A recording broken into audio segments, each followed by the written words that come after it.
ఒకసారి నమ్మకం పోతే అసలు ఇంకెవ్వరిని కూడా నమ్మాలి అని అనిపించదు కదా.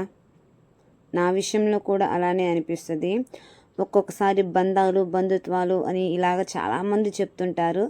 బట్ పరిస్థితులు అర్థం చేసుకోకుండా ఎలా పడితే అలా మాట్లాడే వాళ్ళకి మళ్ళీ మళ్ళీ చెప్తున్నాను, బంధాలు బంధుత్వాలు కూడా కాదు కదా, నమ్మకం కూడా పోతుంది.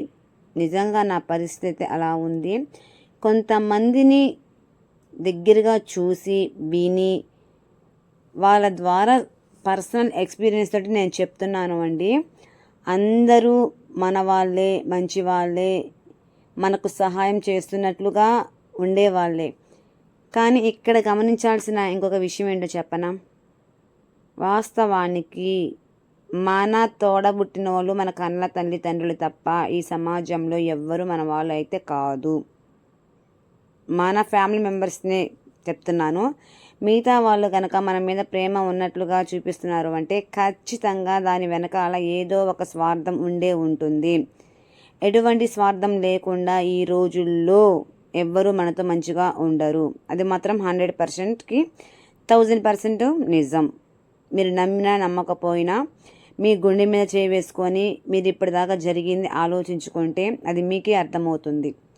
మరి మీ లైఫ్లో ఏం జరిగిందో, ఏం జరుగుతుందో, ఏం జరగబోతుందో నాకైతే తెలియదు. కానీ నాతో అయితే చాలామంది ఎలా ఉన్నారు తెలుసా, అబ్బా నిజంగా అక్క మీ అంత అసలు మంచోళ్ళు లేరు అంటూనే వెనకాల అబ్బో ఆహా ఇలా అనేవాళ్ళు కూడా ఉన్నారు.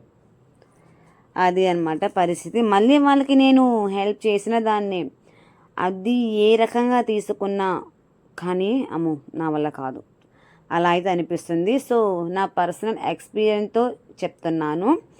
ప్లీజ్ దయచేసి ఎవరిని నమ్మద్దు, నమ్మి మోసపోవద్దు. మోసపోయిన తరువాత ఎంత ఆలోచించినా లాభం అయితే లేదు.